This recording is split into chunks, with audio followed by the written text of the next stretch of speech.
SASDOவின் பிரதான செய்திகள். முதலில் தலைப்புச் செய்திகள். நாடு திரும்பினார் ஜனாதிபதி அனுர.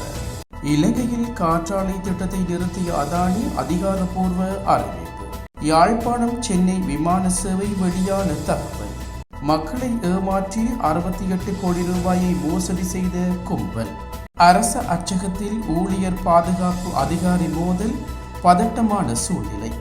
பிரித்தானியாவில் மீட்கப்பட்ட 100கணக்கான வெடிகுண்டுகள். தொடர்பன விரிவான செய்திகள். தாயக செய்திகள்.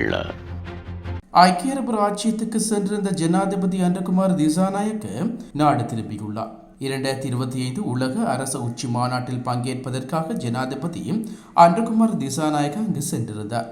இந்த விஜயத்தின் போது ஜனாதிபதி பல அரசு தலைவர்களை சந்தித்து கலந்துரையாடியுள்ளதுடன் உலக அரச உச்சி மாநாட்டிலும் உரையாற்றியிருந்தார். உலக காலநிலை பிரச்சினைகள் வறியவர்கள் செல்வந்தர்கள் என்று பாராமல் அனைவரது கதவுகளையும் தட்டி கொண்டிருப்பதாகவும் தெரிவித்த ஜனாதிபதி, தேச எல்லைகளை கடந்து பயணிக்கின்ற சவால்களுக்கு முகங்கொடுக்க நாங்கள் உலகளாவிய பிரஜைகள் என்ற வகையில் ஒன்றிணைய வேண்டும் எனவும் ஜனாதிபதி இதன்போது அழைப்பு விடுவித்திருந்தார்.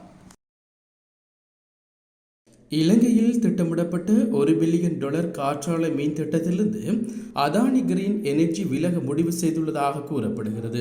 திட்டத்தை தொடங்குவதற்கு தேவையான பெரும்பாலான அனுமதிகளை பெற்ற போதிலும் தீர்க்கப்படாத சுற்றுச்சூழல் அனுமதிகள் மற்றும் உயர் நீதிமன்றத்தில் நடந்து வரும் வழக்குகள் உள்ளிட்ட பல்வேறு தாமதங்களை காரணம் காட்டி இன்று வரை இந்த திட்டத்தை செயற்படுத்த முடியவில்லை. அதானி கிரீன் நிறுவனம் தற்போது இலங்கைக்கு முதலீட்டு சபைக்கு இது குறித்து அறிவித்துள்ளது. இந்நிலையில் இலங்கையில் செயற்பட உள்ள 2 காற்றாலை மற்றும் மின் பரிமாற்ற திட்டங்களிலிருந்தும் கௌரவத்துடன் விலக முடிவு செய்துள்ளதாக அதானி கிரீன் பணிப்பாளர் குழு அதிகாரப்பூர்வமாக அறிவித்துள்ளது. இலங்கைக்கான அதன் அர்ப்பணிப்பு அப்படியே உள்ளது என்றும் இலங்கை அரசாங்கத்தின் அபிலாஷைகளின் அடிப்படையில் எதிர்கால திட்டங்களுக்கான தமது நிறுவனம் திறந்திருப்பதாகவும் அதானி குழுமம் வெளியிட்டுள்ள அறிக்கையில் குறிப்பிடப்பட்டுள்ளது. இந்தியாவின் சென்னையிலிருந்து யாழ்ப்பாணம் பலாலி வரை முன்னெடுக்கப்பட்டு வரும் விமான சேவைகளை மேலும் அதிகரிப்பதற்கு இந்திய விமான நிறுவனமான இண்டிகோ தீர்மானித்துள்ளது.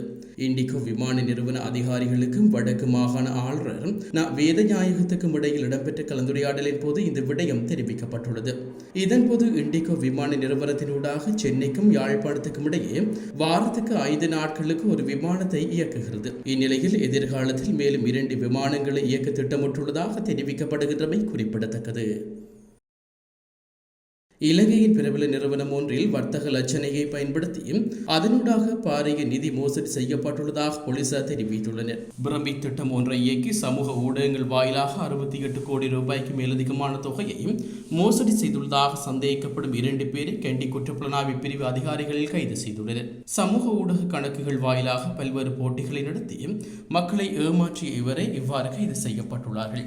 சந்தேகத்தின் பேரில் கைது செய்யப்பட்ட பெண்ணுக்கு 26 வயதினவும் இவர் வத்தமுல்லை பிரதேசத்தைச் சேர்ந்தவர். மற்ற சந்தேக நபர் 27 வயதுடையவர். இவர் ராகம பட்டுவத்தையை சேர்ந்தவராகவும் சம்பவம் தொடர்பில் மேலதிக விசாரணைகளை போலீசார் மேற்கொண்டு வருகின்றனர். இலங்கை அரசாங்க அச்சகத்தின் அச்சக திணைக்கள ஊழியர்களுக்கும் அதன் பாதுகாப்பு அதிகாரிகளுக்கும் இடையில் ஏற்பட்ட வாய்த்தர்க்கமானது பதட்டமான சூழ்நிலை ஏற்படுத்தியுள்ளதாக தெரிய வருகிறது.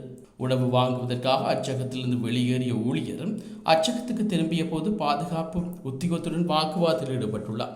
அத்தோடு பாதுகாப்பு உத்தியோகத்தர் கூர்மையான ஆயுதத்தால் ஊழியரை தாக்க முயன்றதாகவும் அந்த தகவல்கள் மேலும் தெரிவிக்கின்றன.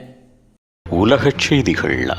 பிரித்தானியாவின் தலைநகர் லண்டனில் உள்ள சிறுவர் பூங்கா ஒன்றில் 170 வெடிகுண்டுகள் மீட்கப்பட்டுள்ளதாக அந்நாட்டு ஊடகங்கள் செய்தி வெளியிட்டுள்ளன. பூங்கா விரிவாக்க பணிக்காக கடந்த 1 மாத காலம் இடம்பெற்ற பள்ளம் தோண்டும் பணியில் இதுவரையில் 170க்கும் மேற்பட்ட வெடிக்காத குண்டுகள் கண்டெடுக்கப்பட்டுள்ளன. அவற்றின் மொத்த எடை சுமார் 500 கிலோகிராம் என்று தெரிய வருகிறது. இந்நிலையில் குறித்த வெடிகுண்டுகள் 2ஆம் உலகப் போர் காலகட்டத்தில் பதுக்கி வைக்கப்பட்டவை என்றது உறுதியாகப்பட்டுள்ளது. இதனையடுத்து அவற்றை செயலிழக்க செய்யும் பணியில் வெடிகுண்டு நிபுணர்கள் ஈடுபட்டு வருகின்றார்கள். சிறுவர் பூங்காவில் வெடிகுண்டுகள் கண்டெடுக்கப்பட்ட சம்பவம் அங்கு பெரும் பரபரப்பை ஏற்படுத்தியுள்ளமையினால் குறித்த பூங்கா விரிவாக்க பணியை அரசாங்கம் தற்காலிகமாக இடைநிறுத்தியுள்ளது. மீண்டும் தலைப்புச் செய்திகள்.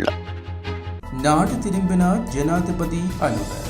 இலங்கையில் காற்றாலை திட்டத்தை நிறுத்திய அதானி அதிகாரப்பூர்வ அறிவிப்பு. யாழ்ப்பாணம் சென்னை விமான சேவை வெளியான தகவல். மக்களை ஏமாற்றி 68 கோடி ரூபாயை மோசடி செய்த கும்பல்.